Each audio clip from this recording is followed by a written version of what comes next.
வணக்கம். ஒரு ஆசிரியராக தினமும் நான் எத்தனையோ குழந்தைகளை பார்க்குறேன். அவங்க கிட்ட நான் கவனிச்ச ஒரு முக்கியமான விஷயத்தை பற்றி தான் இன்னைக்கு உங்ககிட்ட ஷேர் பண்ண போகிறேன். நாம் என்ன நினைக்கிறோன்னா, குழந்தைகளை அதிகமாக பாதிக்கிறது ஸ்கூல் சிலபஸும் எக்ஸாம்ஸும் மட்டும்தான். ஆனால் உண்மை அது இல்லைங்க. வீட்டு சூழலும் அங்கே அவங்க உணர்வுகளும் தான் அவங்கள ரொம்பவே பாதிக்கிறது.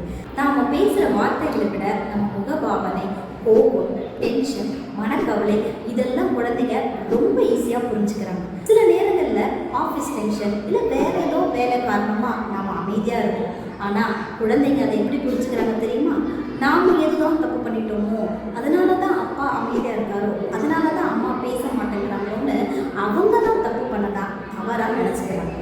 அதனால் பெற்றோராகிய நாம் நம்முடைய மனநிலையும் உணர்வுகளையும் சரியாக கவனிச்சுக்கணும். அதனால் ஏற்படுற நல்ல மாற்றங்கள் நம்ம குழந்தைங்களோட வாழ்க்கையிலும் எதிரொலிக்கும். நீங்கள் உங்கள் குழந்தைங்களுக்கு பர்ஃபெக்டான பேரண்டாக இருக்கணும்னு அவசியம் இல்லைங்க. அவங்கள புரிஞ்சுக்கிட்ட அவங்க கூடவே இருக்கிற ஒரு அம்மாவா அப்பாவா ப்ரெசன்ட் பேரண்டாக இருந்தாலே போதும். இன்னைக்கு நீங்கள் அவங்க கிட்ட விதைக்கிற இந்த அன்பும் புரிதலும் தான் நாளைக்கு அவங்களுடைய ஒட்டுமொத்த வாழ்க்கையும் ரொம்ப அழகாக மாற்றும். என்ன நான் சொன்னதை புரிஞ்சுக்கிட்டீங்க தானே?